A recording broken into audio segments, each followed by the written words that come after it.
Bismillahirrahmanirrahim. Assalamualaikum warahmatullahi wabarakatuh. Selamat pagi, selamat siang, selamat malam teman-teman. Bagaimana kabarnya? Semoga kita semua selalu dalam keadaan sehat walafiat jasmani maupun rohani. Perkenalkan, saya Dieni Pauji Adha, mahasiswi jurusan Bahasa dan Sastra Arab di Universitas Islam Negeri Sunan Gunung Jati Bandung dan merupakan salah satu kadar PK UIN Bandung. Kali ini saya ingin mereview sebuah buku, novel sih tepatnya, novel yang ditulis oleh salah seorang penulis terkenal di Indonesia, seorang penulis yang telah banyak melahirkan novel yang laris di pasaran. Beliau adalah Habibur Rahman El-Siraji atau yang akrab disapa Kang Abi. Ayat-ayat Cinta merupakan karya novel terkenal yang dibuat olehnya. Beliau merupakan novelis lulusan Universitas Al-Azhar Kairo, Mesir. Dan kali ini saya ingin membahas salah satu karyanya, yaitu novel berjudul Bumi Cinta.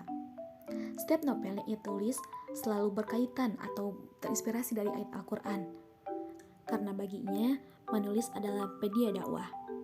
Dan dari Quran surat Al-Anfal ayat 45-47 lah lahirnya novel Bumi Cinta ini yang berkaitan dengan keimanan. Bagaimana sih alur cerita novel ini? Dalam novel ini, Kang Abik menampilkan tokoh utama bernama Muhammad Ayas, seorang laki-laki tampan, cerdas, dan soleh. Ia merupakan orang Indonesia lulusan pesantren yang sedang menempuh perkuliahan S2 di India. Saat akan menyelesaikan S2-nya, ia diberi rekomendasi oleh pembimbingnya untuk langsung pergi ke Rusia dan bertemu dengan dosen besar dan ahli sejarah di sana, karena tesisnya berhubungan dengan perkembangan Islam di sana. Tepatnya, perkembangan Islam pada masa Stalin.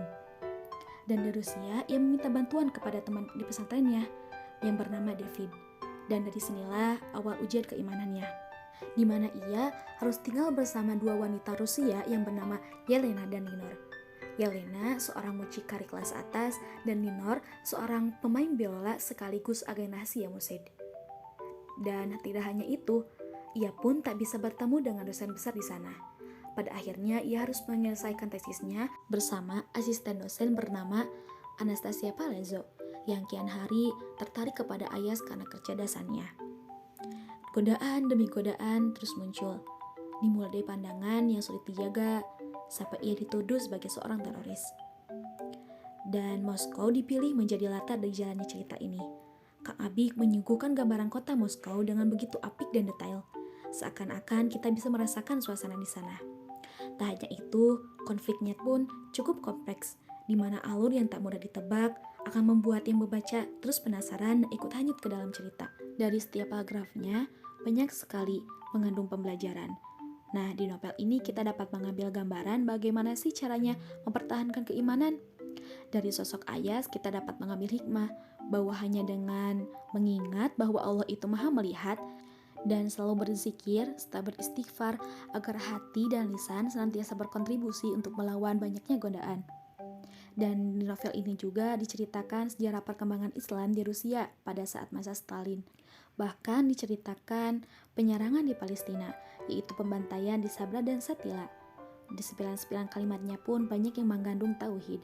Kita dapat mengenal Islam yang dibalut cerita dalam novel ini. Dan di dalam novel ini pun ada pengenalan macam-macam ateis untuk mempertahankan keteguhan iman kita, yaitu seperti ateisme eksistensialisme, ateisme neopositivisme, ateisme materialisme, dan ateisme psikologi. Dan setiap jenisnya dijelaskan pula mengenai pemikiran dan tokohnya. Dan tak lupa dihiasi dengan konflik percintaan yang menambah keelokan cerita novel ini. Dan di novel ini sangat kental akan keislaman. Nah, novel ini dapat dijadikan sarana untuk mencarger keimanan kita. Balutan cerita akan membuat kita tak bosan untuk membacanya. Manusia hanyalah makhluk biasa yang tak luput dari dosa dengan keimanan yang mudah rapuh. Mengupdate keimanan menjadi hal yang dibutuhkan agar tak terbawa arus kesesatan. Di zaman ini, goncangan keimanan semakin kuat, pergaulan bebas yang semakin tak terbatas. Quran surat Al-Anfal lah yang menjadi jawabannya, yaitu ayat 45-47. Allah menjelaskan bagaimana cara kita untuk memperteguh keimanan kita yang tergambar dalam novel ini, yang dapat dijadikan sebagai pegangan untuk kita ketika virus keimanan mulai menyerang. Tak ada ranting yang rapuh tanpa digoncang, tak ada keteguhan iman tanpa terus diistiqomahkan. Mungkin sekian IP buku kali ini. Semoga bermanfaat. Mohon maaf atas segala kekurangan dan kesalahan. Nantikan IP buku dan IP film selanjutnya. Ma'assalamah. Wassalamualaikum warahmatullahi wabarakatuh.